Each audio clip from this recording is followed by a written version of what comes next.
Me llamo Paulina Ferrer y soy historiadora del arte. Perdón, tengo la voz un poquito cascada esta vez, ¿eh? Bien, comienza aquí el primero de los vídeos que de este ciclo voy a dedicar al interior de la catedral. Este es el vídeo número 7 y los 6 primeros han sido realizados por el exterior, tanto a pie de tierra como desde los adarves de la muralla. Tengo la voz un poquito mal, perdonadme. Bueno, vamos a empezar este vídeo. Posiblemente va a ser el contenido de este vídeo número 7 por la parte arquitectónica, y dentro de la parte arquitectónica me estoy dirigiendo ahora hacia lo primero que se construyó de la catedral en vida del maestro Fruchel, del que ya hablé en vídeos pasados. Simplemente diré que fue el primer maestro de la catedral y al que se debe el proyecto básico de Girola de Fruchel, y construido por él. Él vivió como mucho hasta 1192. Hay un documento en el que ya sabemos que acababa, no hacía mucho que había fallecido. Estoy mostrando la entrada de la Girola a partir del crucero. Vamos a seguir por aquí, porque también de Fruchel es la capilla mayor. La Girola, o deambulatorio, es una estructura arquitectónica que lo que hacía era para que personas que no estaban en la misa, de la capilla mayor, pudieran atravesar de lado a lado sin interrumpir a los fieles. Y entonces pasaban por detrás del altar, del coro. Entonces, antiguamente el coro se situaba bajo el altar mayor, al fondo del altar mayor. Ya explicaremos todo esto. Como luego los coros se trasladan, veamos, el coro se trasladó en el siglo XVI. Eso ocurre en general en las catedrales españolas, que los coros se trasladan hacia atrás en la llamada vía sacra. También explicaré el tema de lo que es la vía sacra, dejando un espacio donde aquí se sitúan los fieles, un espacio entre el altar y el coro. Seguimos andando por aquí y vemos la otra entrada. Ahí por atrás, esta sería la entrada norte a la Girola. Vemos por aquí igualmente las ventanas bíforas, pero la cubierta ya es posterior. Además se ve en la piedra. Decía que se ve en la piedra la diferencia de etapa de construcción. El que veis que es el arco, este arco ojival, este formero ojival, está hecho en piedra, en granito gris, así como también la cubrición. En cambio, aquí bajamos y tenemos la bellísima piedra sangrante de la colilla, con esas texturas que he comentado en otra ocasión, en otros vídeos. Es la textura maravillosa de esta piedra, que le da un carácter como orgánico, un carácter vivo, la textura. Hay que también tener en cuenta que esta piedra de la colilla, porque la veamos empleada, no quiere decir que estemos ante las partes más antiguas de la catedral, porque fijaos, estos arcos de entivo o de arriestramiento llevan en las enjutas, llevan esta piedra. Probablemente esta piedra se ha empleado como material de acarreo, o sea, de derribos, que los hubo en la catedral, sobre todo la tribuna que se había hecho en el crucero. Se había empezado a construir la tribuna en el crucero, y de hecho se construyó también una tribuna o triforio en la nave mayor, que luego se derribó. Ya he hablado también de esto en otros vídeos. Pues esa piedra pudo ser reaprovechada. También puede ocurrir que en partes antiguas, por ejemplo, vemos aquí los pilares que están sosteniendo esta girola, son de granito gris, pero la mayoría de lo construido por Fuchs es de piedra sangrante, arenisca sangrante de la Colilla. Observemos estos dos arcos de entrada, que son casi iguales, de anchura. Bien, y observemos aquí esto que se hizo en la siguiente etapa. Acordaros, aproximadamente, no es que sean iguales, pero son anchuras similares. Este arco, aquí está la capilla de San Blas, y aquí estos dos arcos, aproximadamente estas anchuras son similares. Y observad también la separación entre las bíforas. Hay una columna sobre ménsula aquí, y observar la distancia que hay de esta columna a las ventanas. Y ahora nos vamos a ir, que es por donde vamos a entrar, hacia la entrada norte. Pasamos por la bellísima capilla mayor, que ya veremos. Hay que pensar que tenemos el retablo, que lo mismo que el coro fue colocado en el siglo XVI, cuando hubo la transformación de la vía sacra. Se fue quitado el coro de aquí, llevado a mis espaldas.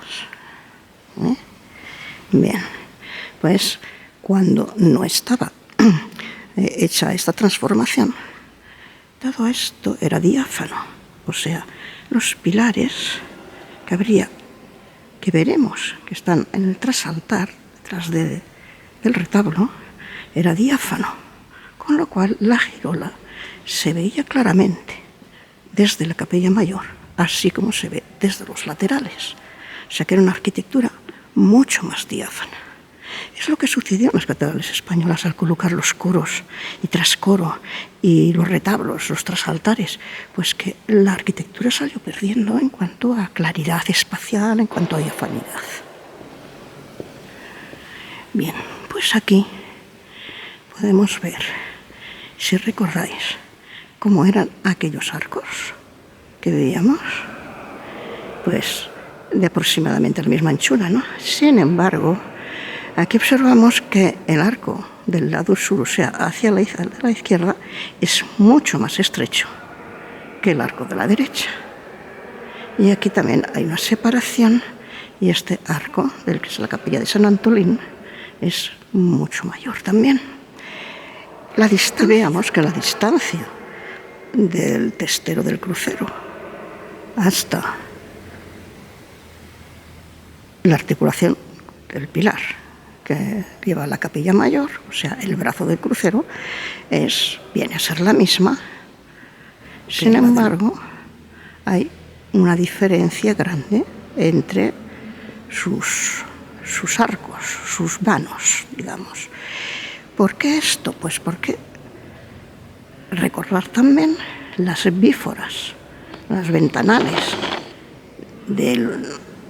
superiores sobre la girola, del parteluz al ventanal, o de la columna intermedia entre las dos ventanas, la columna de separación, perdón, el parteluz, en realidad el parteluz sería esta columna dentro de un vano, eso es el parteluz. Bien, pues la columna que separa, que articula ambos ventanales, la separación de los ventanales, y lo podéis ver desde la columna al ventanal, o simplemente la separación entre los dos ventanales, es mucho menor aquí que la que veíamos en el otro lado, en el brazo sur del crucero.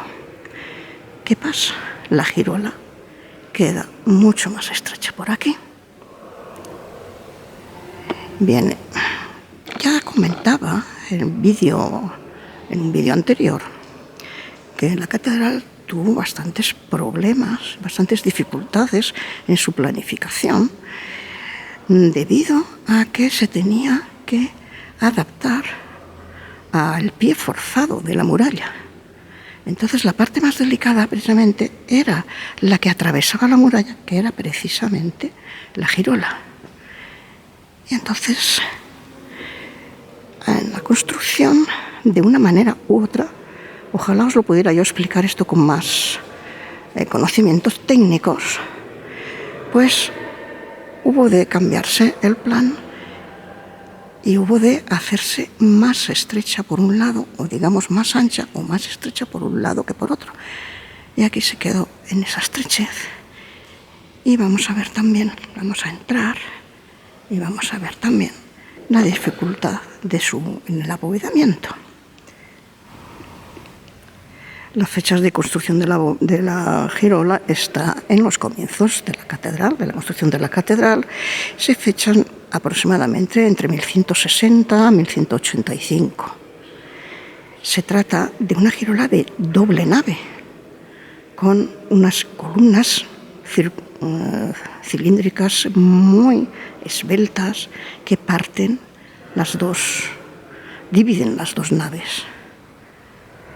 De hecho, se ha llegado a suponer, ha habido algún historiador, un arqueólogo, que ha supuesto que pudiera ocurrir que el proyecto primitivo de Fruchel contemplara 5 naves para la catedral, 5 naves en el cuerpo de naves, pero que ahora lo que se llegó a construir fueron 3 naves, nave alta y la nave central.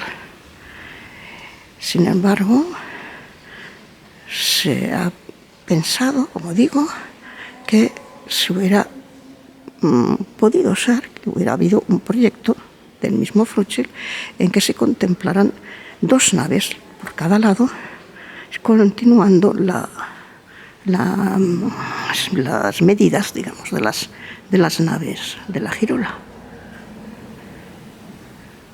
También es posible que por estos problemas que hubo, ya digo que no son exactas, sobre todo el problema ocurre en la nave lateral, donde estoy yo ahora, de la girola, que es más estrecha de lo que hubiera podido ser, porque esto nos lleva a esta complejísima bóveda. Fijaos, una cosa extraña para poder, que está aquí el estrechamiento, y se ha tenido que hacer. Luego veremos las otras bóvedas cómo van. Quizás estoy empezando un poco la casa por el tejado, porque estoy empezando a explicar lo más complicada. Mejor voy al siguiente tramo para que veamos cómo, así es el resto de las bóvedas de la girola. ¿Veis? Aquí tenemos la columna que parte las naves. Este es el segundo tramo de la girola. Y hay un arco de separación entre las 2 bóvedas de crucería nervadas. Son bóvedas de crucería nervadas. ¿Veis? Son 2, una para una nave. Esta nave es más ancha y otra más estrecha en la nave lateral. En la nave lateral quería decir en la nave más externa. En cambio aquí han adoptado una solución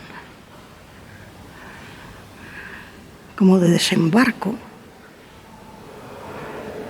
de la girola, en que han querido hacer una bóveda común para ambos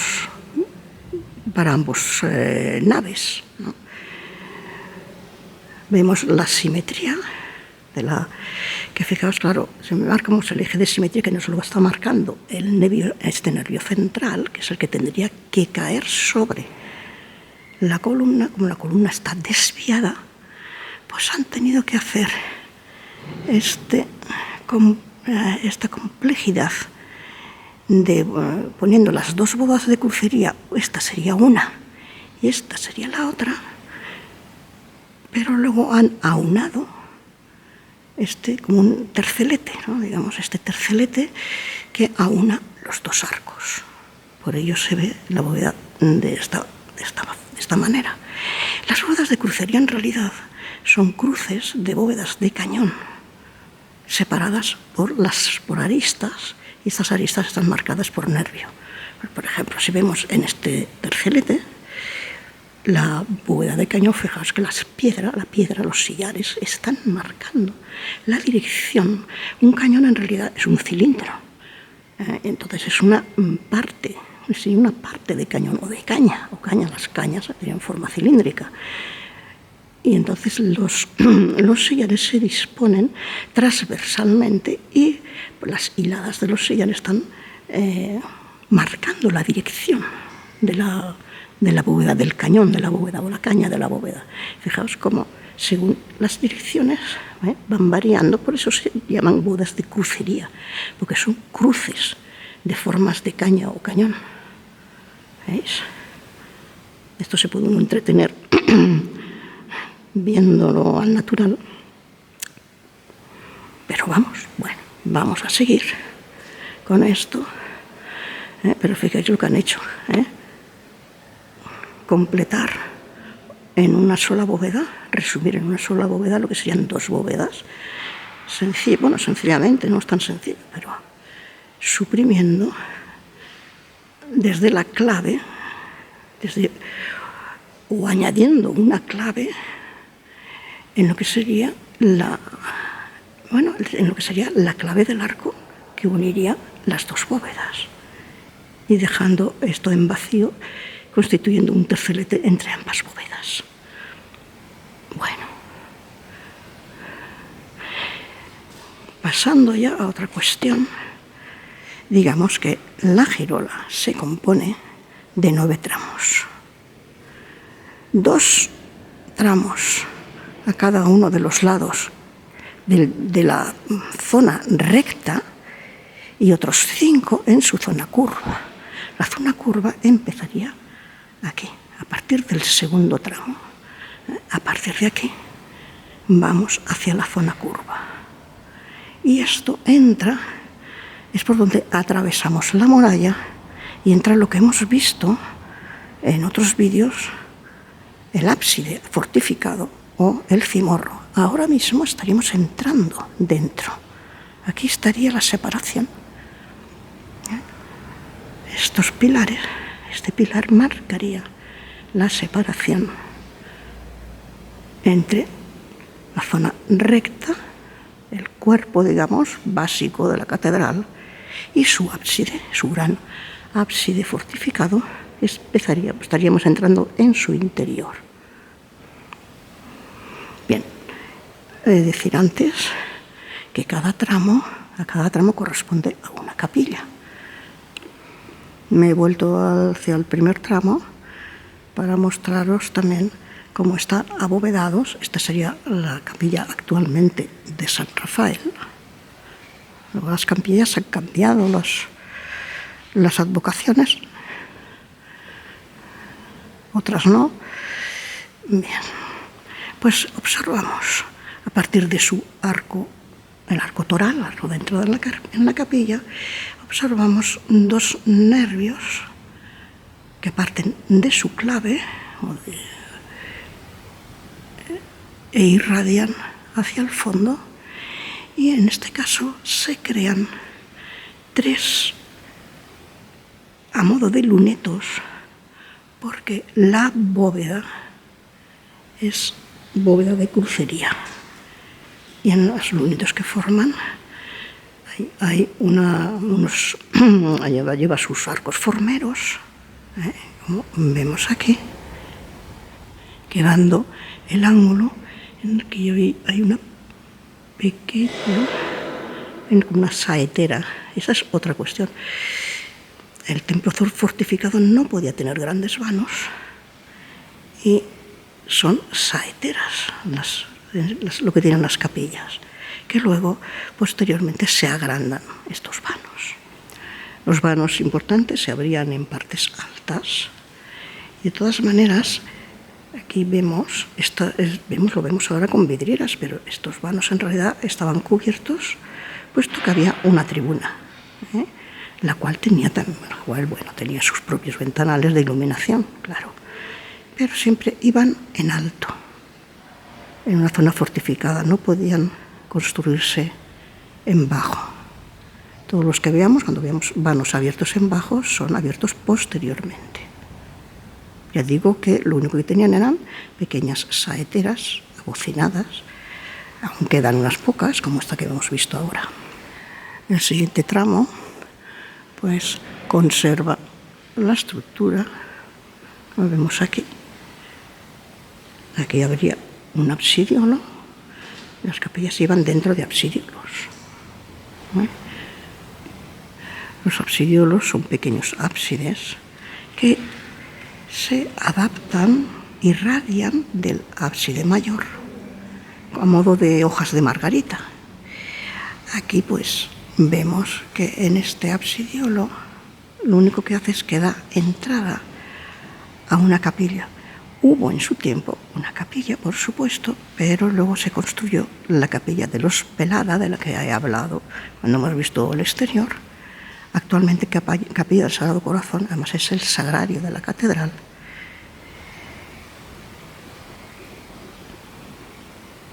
Pero quiero que veáis aquí, muy interesante también, la decoración que se usa en algunas capillas, en algunos de los absidiolos, en sus nervaduras.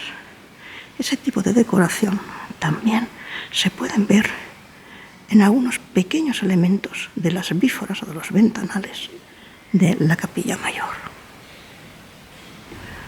Otra característica que no es de las más bellas, pero hay también que reconocerla, en esta giralda, es que se entibaron por estos dinteles, que son originales, estos dinteles tramos rectos de piedra que entiban la columna central que separa las naves, las entiba hacia los capiteles, hacia los pilares de cerramiento. Entre este absidiolo y el siguiente es donde está el paso de la muralla, donde estaba antes la puerta del obispo, de la que ya hablé en el vídeo pasado, en los dos vídeos pasados, que ahora es el tránsito a la sacristía, que queda a extramuros.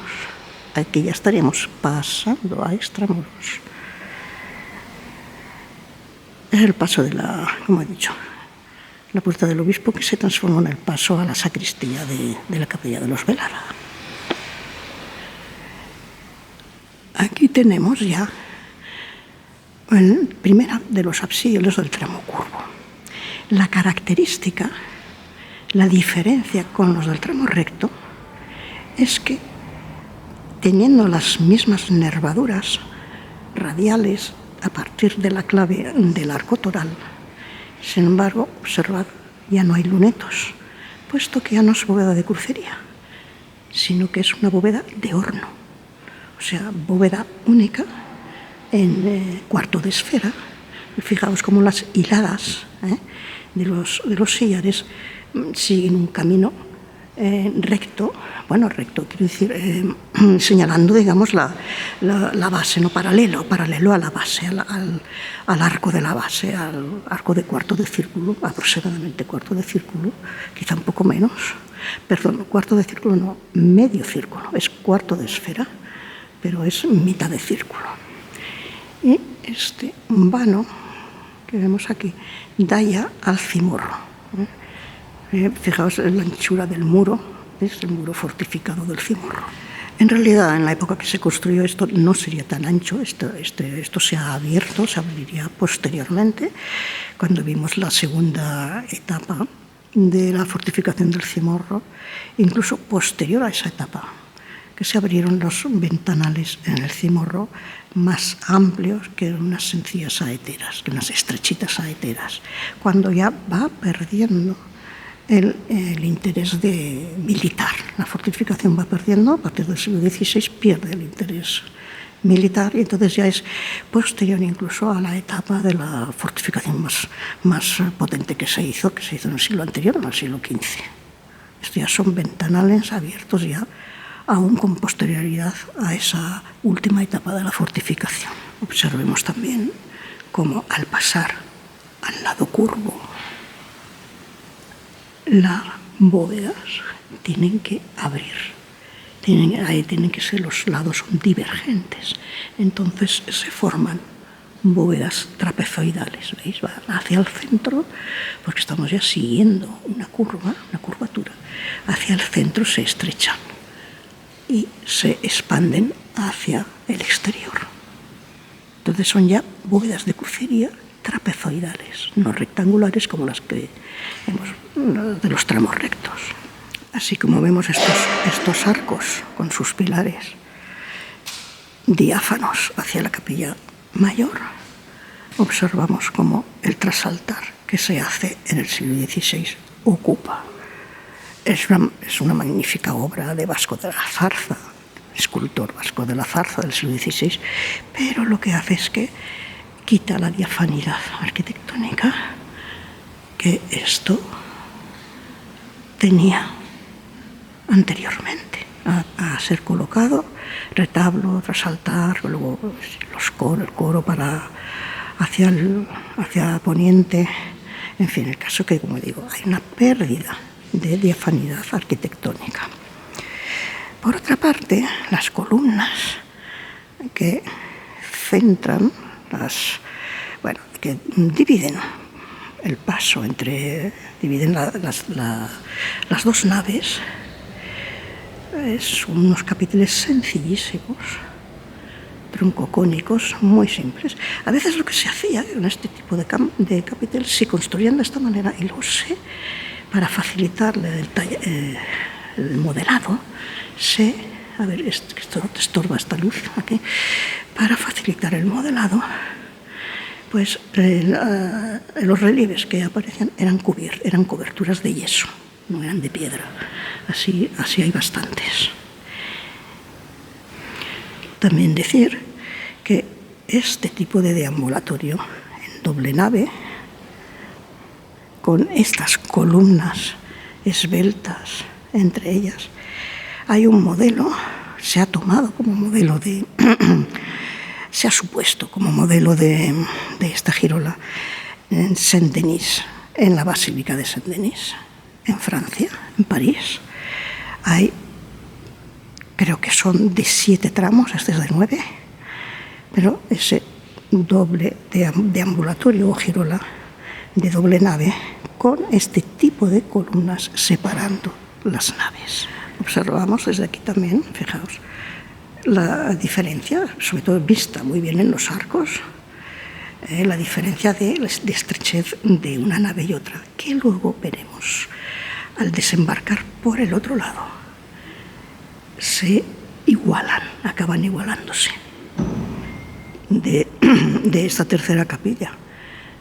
Según primera del lado curvo, cuya advocación es la de San Nicolás, pasamos a esta, cuya advocación es la de Santiago. Y aquí vemos, tanto como igual que en la otra, la bóveda nervada, pero siendo bóveda de horno, no de crucería. Y también un ventanal que, cuando vimos el cimorro, vimos estos ventanales por fuera, que estaban rodeados de las ya muy nombradas bolas abulenses. También los enterramientos, ya hablaremos de ello. Y pasamos ya al absidiolo central de esta girola, que está el más ornamentado, dedicado a Nuestra Señora de Gracia. Seguimos con la bóveda de horno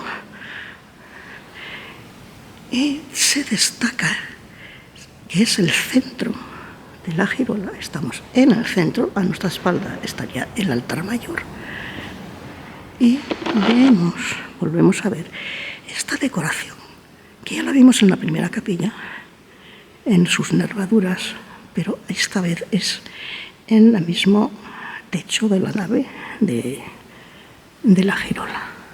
Allí lo veíamos dentro ya de de la bóveda de la capilla, del absidiolo. Este es un espléndido retablo. Esta es una vidriera también maravillosa. También estudiaremos las vidrieras de Nuestra Señora de Gracia. Es una de las vidrieras más antiguas de la catedral. Es una vidriera de principios del XVI, incluso se habla que podía ser mejor de fines del XV. Y aquí tenemos también un retablo espléndido, renacentista, flamenco, renacentista, hispano-flamenco, de Nuestra Señora de Gracia. Ya hablaremos en su momento. Es que, fijaos, la piedra es una maravilla. La sensación de pasar por este lugar es francamente fascinante. Esa textura, ese color. Y en el trasaltar aquí está, claro, otra cosa de la que hablaremos en su momento, que es nada menos que el catafalco del Tostado, una de las obras más famosas de esta catedral, obra cumbre de Vasco de la Zarza, y algo para detenerse, una verdadera maravilla, aunque no se esté quitando la diafanidad arquitectónica de este espacio, una cosa por la otra. Es lo que tiene pues la evolución de estilos. Bueno, otro elemento de grandísimo interés de la girola, del que tendremos que tratar cuando... Va a haber que tratar también de la escultura, pero bueno, ya vamos avanzando. Son los magníficos capiteles tardos románicos, historiados, y algunos otros con elementos ornamentales, vegetales. Estos son magníficos, son una verdadera maravilla. Pueden recordar también la iglesia de San Vicente. Podrían ser incluso hasta de autores o de escuela, de misma escuela, de mismos autores o misma escuela, que los que se pueden ver en San Vicente. Pudiera ser, hay quien no. Esto hay opiniones diversas al respecto, ¿eh? No hay un consenso. Sí, los mismos que hicieron San Vicente estuvieron trabajando aquí, con el mismo Fruchel, porque también se habla de que Fruchel pues trabajó en San Vicente incluso, que fue el autor hasta del catafalco de los santos mártires de San Vicente. Bien, seguimos caminando por este lugar, para mí cercano al cielo. No sé si soy un poco exagerada, pero quizás porque me gusta demasiado todo este tema de la arquitectura y del arte y de la escultura. Bien, seguimos nuestro recorrido. Este sería ya el cuarto, dan las 7, las 7 de la tarde. Este es el cuarto absidiolo, la capilla dedicada a San Juan Evangelista. Como estamos todavía el cuarto absidiolo del tramo curvo, todavía pues tenemos la bóveda de horno y un ventanal, otro de estos ventanales que los veíamos desde la calle en otro vídeo, abiertos en el cimorro. Vemos aquí también los capiteles.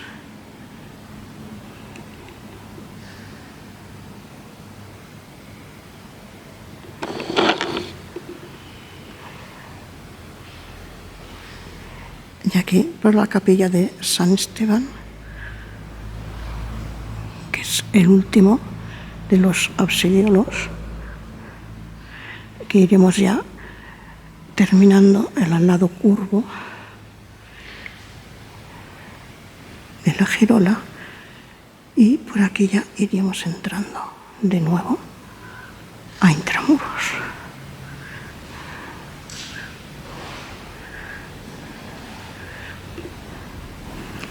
Esta capilla perdió también su entidad, la capilla de San Esteban, al hacerse la capilla de San Segundo. Pues aquí tenemos la entrada a la capilla de San Segundo.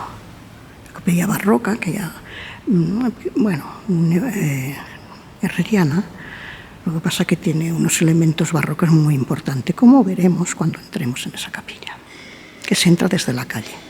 aunque hay entrada desde la catedral, pero para el visitante pues es desde la calle. Pasamos ya al siguiente absidio, entrando ya en el lado recto. Y aquí es porque lo que va a ser interesante es ver cómo ya se va a ensanchar la nave extrema, la nave externa. Veíamos, todavía la tenemos estrecha, ¿veis? Todavía la tenemos estrecha. Pasamos de los trapezoidales, de las bóvedas trapezoidales en el lado curvo. Ya vamos a pasar a bóvedas rectangulares. Y vamos a ver, fijaos ya cómo se ven el ensanchamiento de este arco que sigue siendo estrecho. El próximo, el que nos sigue, ya hay un ensanchamiento.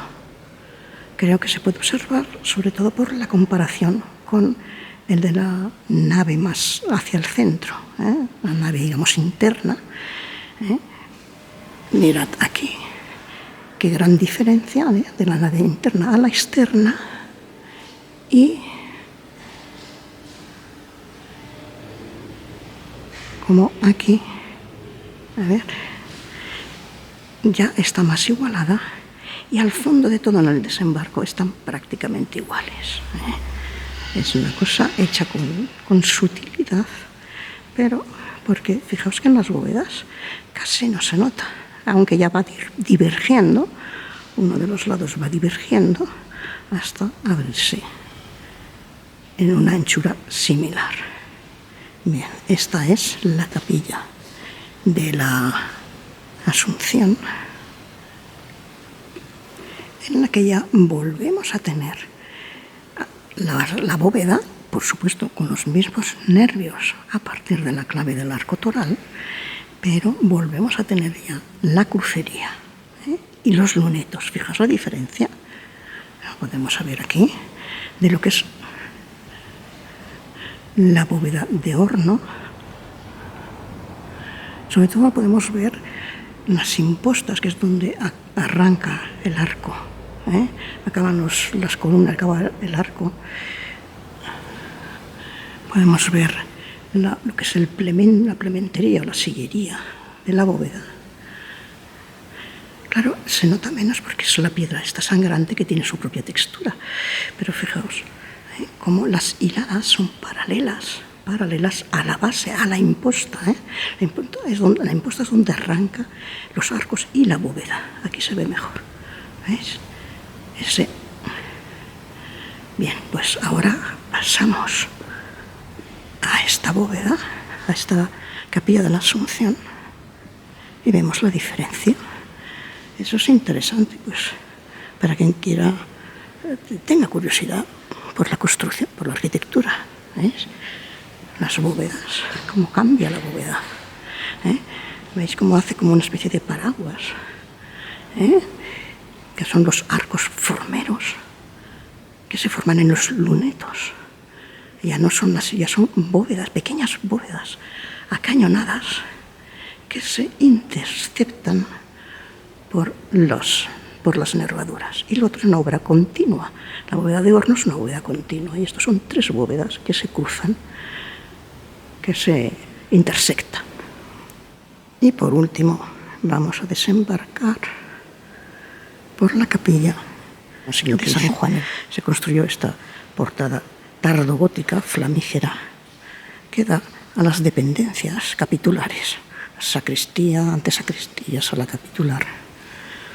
Pero vemos también que se trata de, aunque está muy transformado por la decoración, la pintura, pero estamos también ante un absidiolo con su bóveda de crucería y sus nervios, nervada, como la anterior, pero más adornada, mucho más adornada.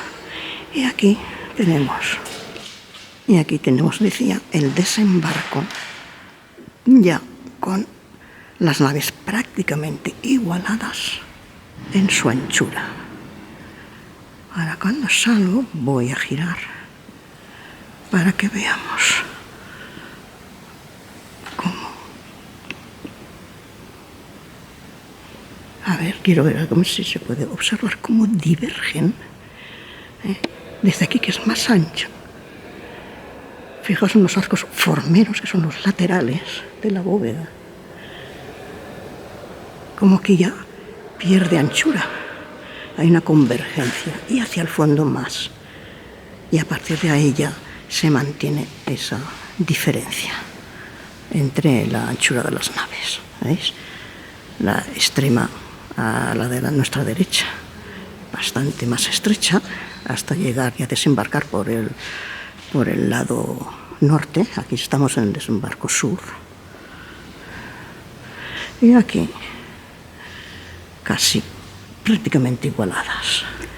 Con esto voy a dar por terminado este vídeo número 7, en el que hemos recorrido, voy a girarme, hemos recorrido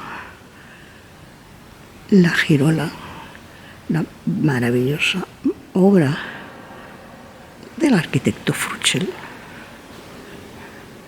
estando él en vida, dirigiéndolo él mismo.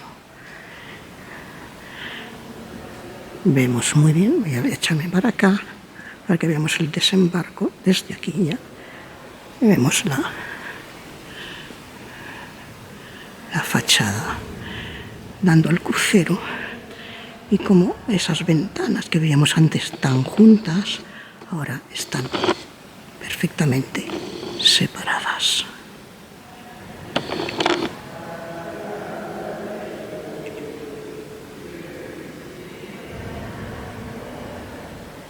Con esta vista despido, esta vista de la girola, despedimos el vídeo número 7 de este ciclo dedicado a la Catedral de Ávila.